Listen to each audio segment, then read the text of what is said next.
Allahu Allahu Allahu Allah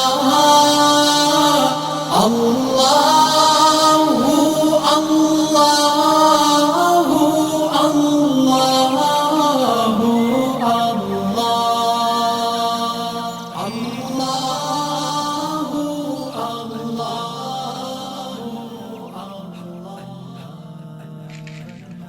والمخلصون على خطر عظيم صدق الله العظيم وصدق رسوله النبي الكريم ونحن على ذلك لمن الشاهدين والشاكرين والحمد لله رب العالمين۔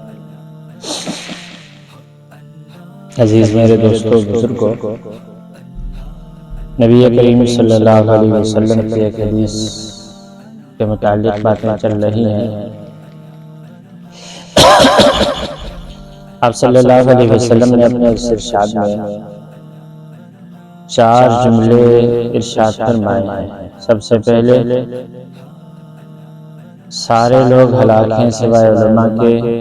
نمبر 2، سارے علماء بھی ہلاک ہیں سوائے عمل کرنے والوں کے۔ نمبر 3، سارے عمل کرنے والے بھی ہلاک ہیں سوائے اخلاص والوں کے۔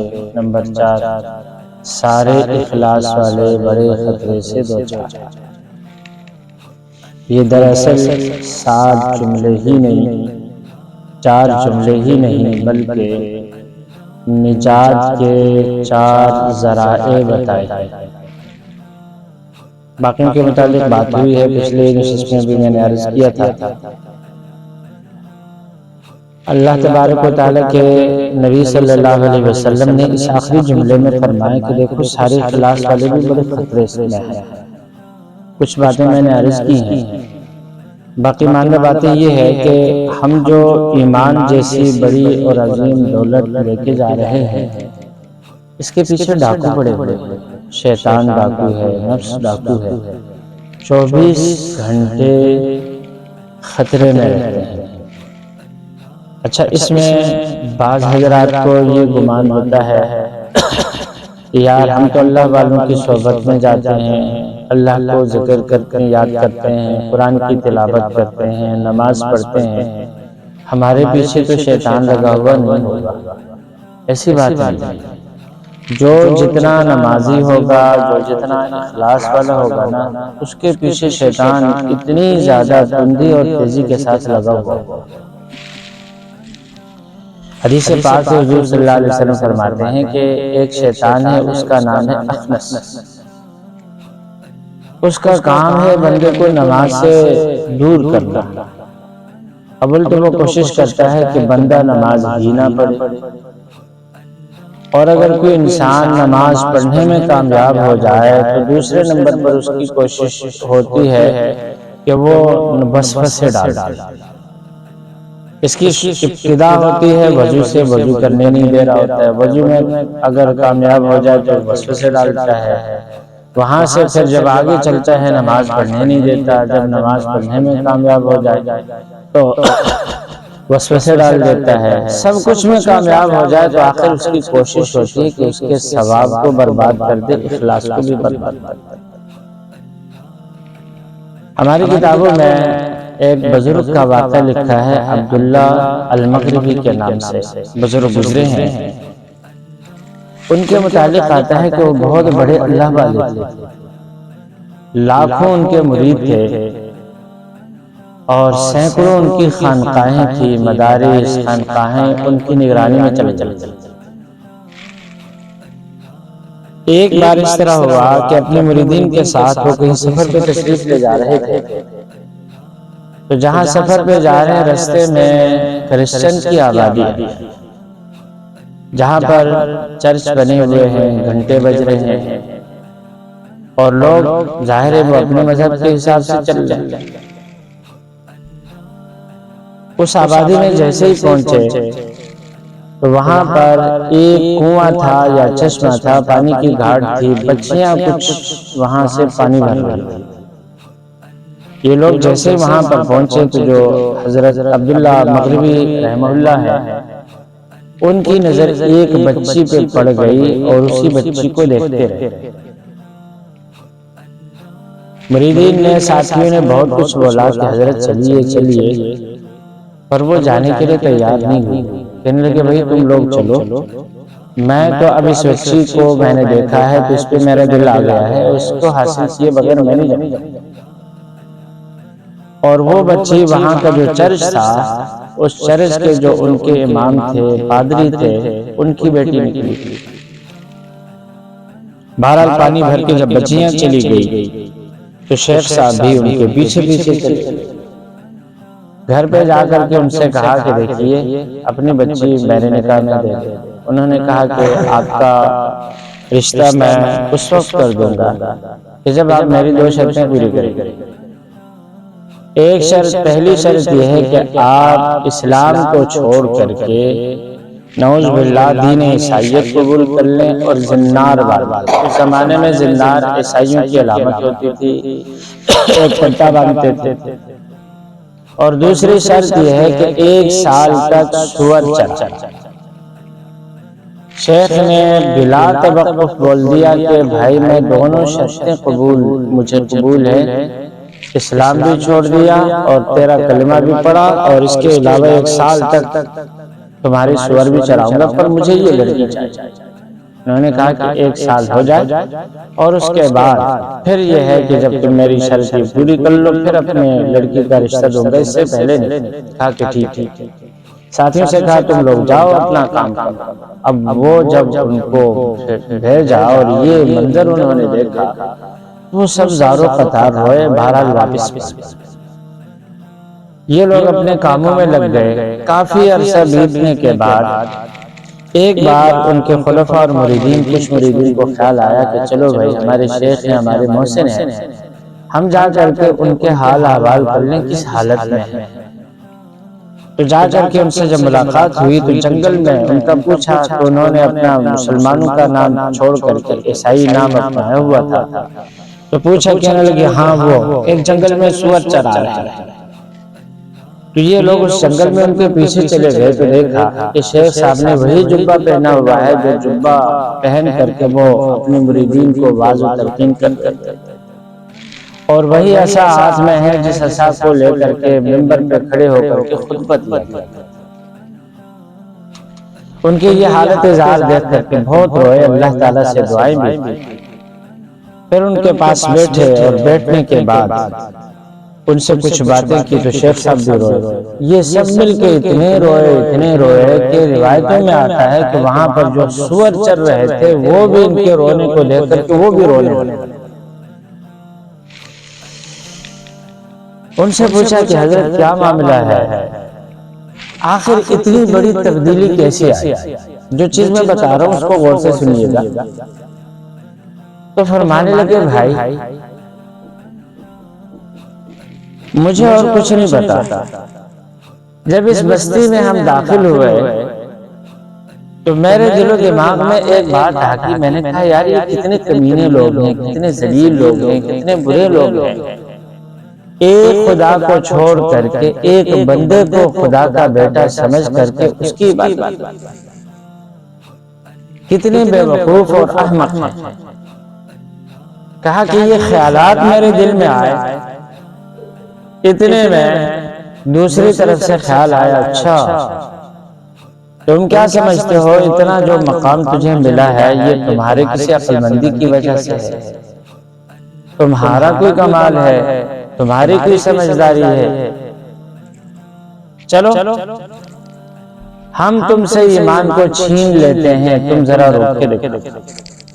کہا کہ اس کے بعد مجھے نہیں بتا، میرے دل سے ایک کبوتر نما پرندہ نکل کے چلا گیا، اور اس کے بعد سے کیا ہوا میرے ساتھ مجھے کچھ نہیں پتا، کچھ نہیں۔ کہا کہ اس غرور اور تکبر کی وجہ سے میری یہ حالت ہوگی کہ میں نے اپنے آپ کو بڑا سمجھا، ایمان کو اپنا کمال سمجھا، عمل صالح کو اپنا کمال سمجھا۔ تو مریدین روئے، کہنے لگے حضرت آپ کو قرآن یاد تھا، ساتھ قرأتوں میں آپ قرآن کی تلاوت کرتے تھے، قرآن پڑھتے تھے، اب کچھ یاد ہے؟ فرمانے لگے نہیں بھائی کچھ نہیں یاد، بس ایک آیت یاد ہے، وَمَن يُضْلِلِ اللَّهُ فَلَا هَادِيَ لَهُ، جس کو اللہ گمراہ کر دے اس کو کوئی ہدایت دے دے۔ بولے اچھا حدیثیں بھی بہت ساری، آپ کو سینکڑوں ہزاروں حدیثیں یاد تھی، کیا آپ کو کوئی حدیث بھی یاد رہ گئی ہے؟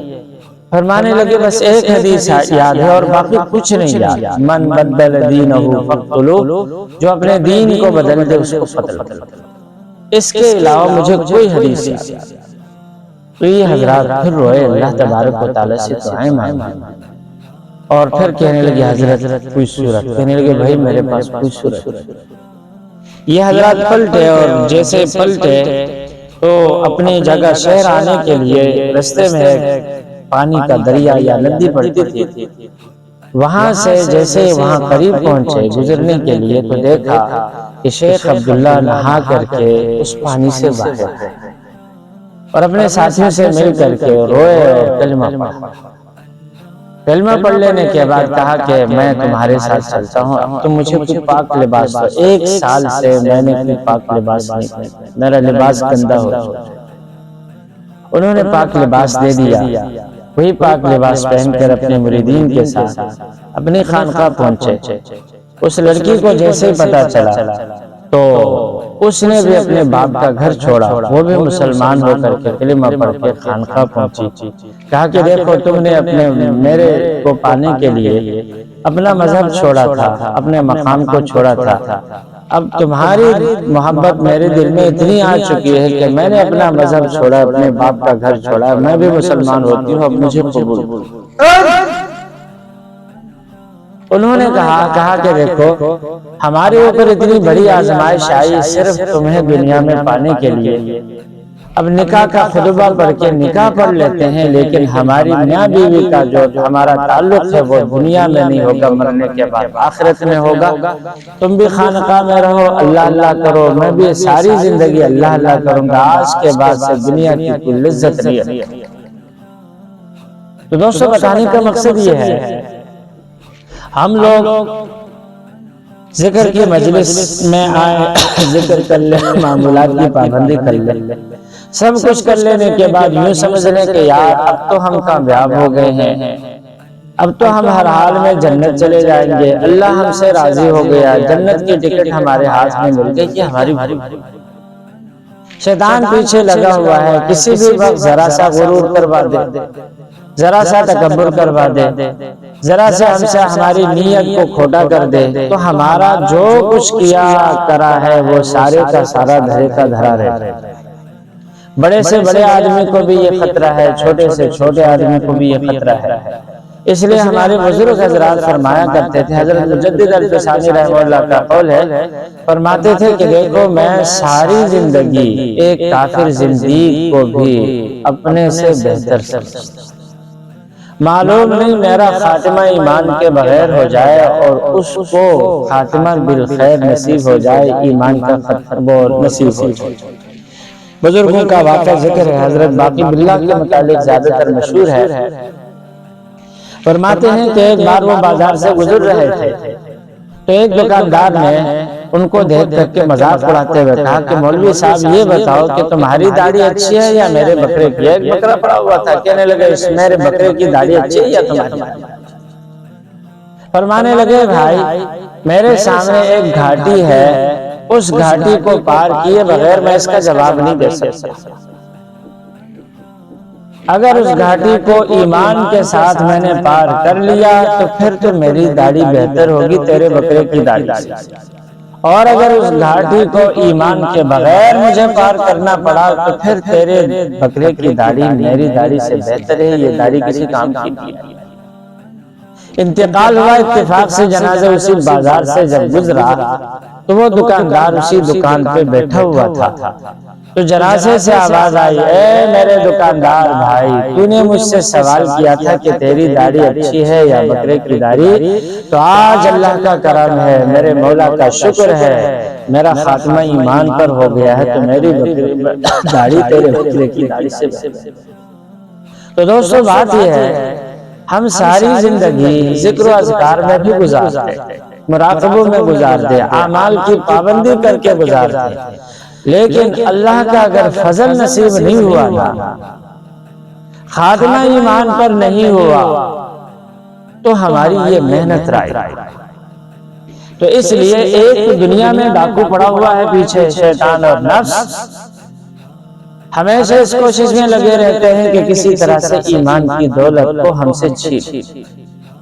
اگر کسی انسان کا خاتمہ ایمان پر ہو جاتا ہے، ایمان کو سلامت لے کے چلا جاتا ہے، اس پل کو، ایک انسان پل پہ گزر رہا ہو، یوں سمجھ لیں پل پہ گزر رہا ہے، اس کے پاس بہت سارا پیسہ ایک بوری بھر کے جا رہا ہے، لیکن پل خطرناک ہے، پل پہ پل کو پار کرتے کرتے اگر وہ لڑک جائے، بوری اس ندی میں گر جائے تو ادھر جائے گا تو بالکل خالی ہاتھ چلا جائے۔ ایک انسان بینک سے 10-20 لاکھ روپے نکال کر کے گھر جا رہا ہے، اگر ان پیسوں کو سلامت گھر پہنچ جائے تو وہ اپنے آپ کو کامیاب سمجھتا ہے، اور اگر رستے میں وہ لٹ گیا تو خالی ہاتھ گھر چلا جاتا ہے۔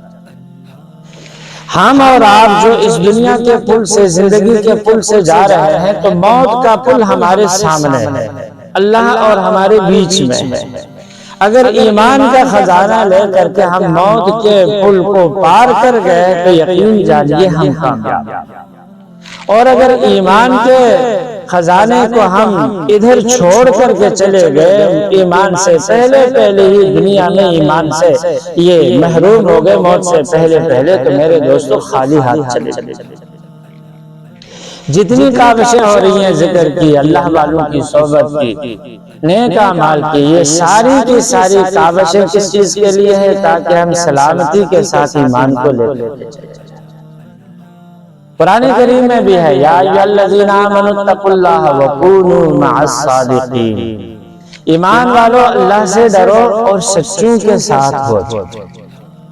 سچوں کے ساتھ ہو جاؤ۔ سچوں کے ساتھ ہونے کا کیا مطلب ہے؟ دنیا میں جو اللہ والے ہیں ان کی صحبت اختیار۔ اس بارے میں انشاءاللہ اگلی نشست میں بات ہوگی۔ اللہ تبارک و تعالی ہم سب کو سلامتی، ایمان والی زندگی، نیک اعمال والی زندگی اور ایمان والی موت دے دے۔ اگر ایمان والی موت مل گئی، یقین جانیے ہم کامیاب، اگر ایمان والی موت نہیں ملی تو ہم ناکام۔ اللہ تعالی ہم سب پر اپنا فضل کا معاملہ